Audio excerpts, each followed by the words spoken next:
I'm Matt Samia, the director of the World of Warcraft cinematic intro. What we have right here for you is a little bit of behind-the-scenes stuff. This is stuff that we generally don't release, but this time we just thought it might be kind of cool to show some of the pieces that go into making the finished product. So these are showing off some of the things that we found to be pretty challenging. We had to come up with a whole new way of doing hair because of the dwarf and his crazy beard and braids and all that stuff. And this is showing off some dynamic simulations on the bear fur. We were doing more dynamic simulations, I think, on this show than we had ever done in the past. Every bit of cloth, every bit of fur and hair, and every little dangly thing that was hanging off a character wound up having a simulation and was moving around. You can see even his earrings are moving a bit.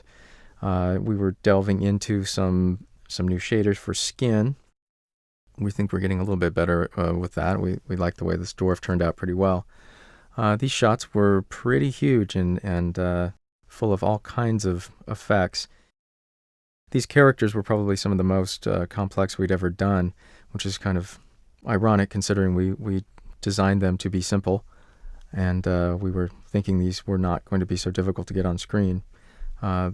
It's just sort of the nature of these characters. We really couldn't get around the fact that they are just covered in all kinds of baubles and little things and weapons and what have you.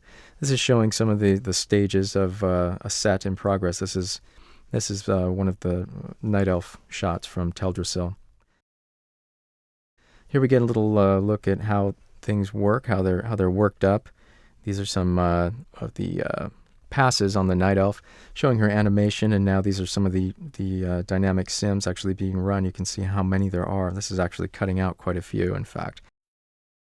But these are previews of some of them. This is including her hair sim, and then, of course, with shading and lighting and compositing and all that sort of magic, we get the actual shot. This panther was a real challenge, trying to make a cat move like a real cat. That was something else.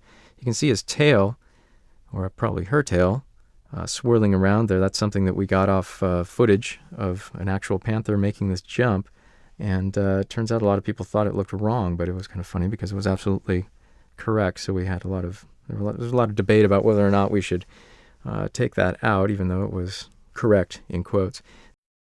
So this is showing some of the different stages. The level of detail that we were building into these characters this time was really quite high. We were doing things like even building the folds into their clothing, even though they were going to be simulated afterwards. We found that we were getting much better results by actually modeling the folds in, doing some range of motion tests on his face to see what kind of expressions we can get away with.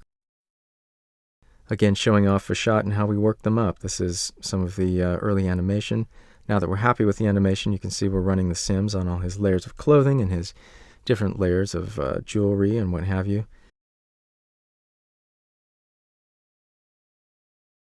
And what we finally came up with, again, with all the magic added, etc., we rebuilt our orc to be much more like the orc in the game, and just overall bulkier and scarier and cooler. We were really playing with the idea of how to get his muscles to move around, and we finally settled on using an approach that they used in the Hulk film, which was we made morph targets for different flexes, basically, and brought them in and out depending on what he was doing.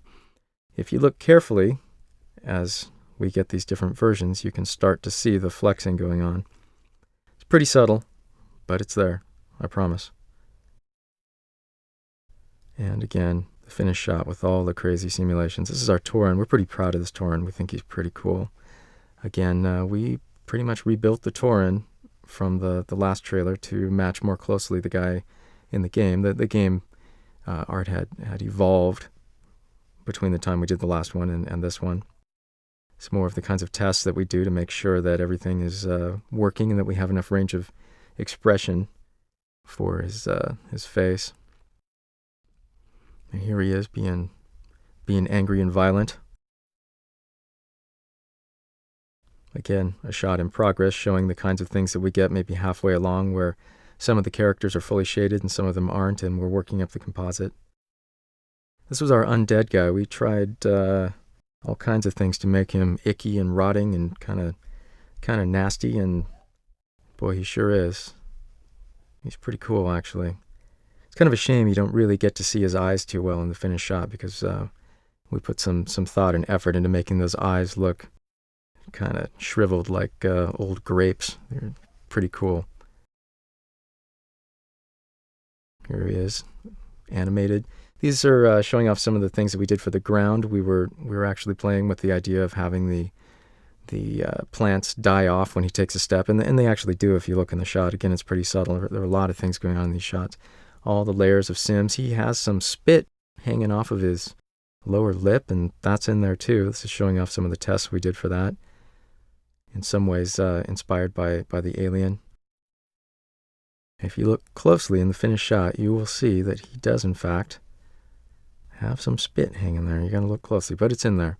It's one of those little touches that we wind up putting in there, and maybe nobody but us knows they're there.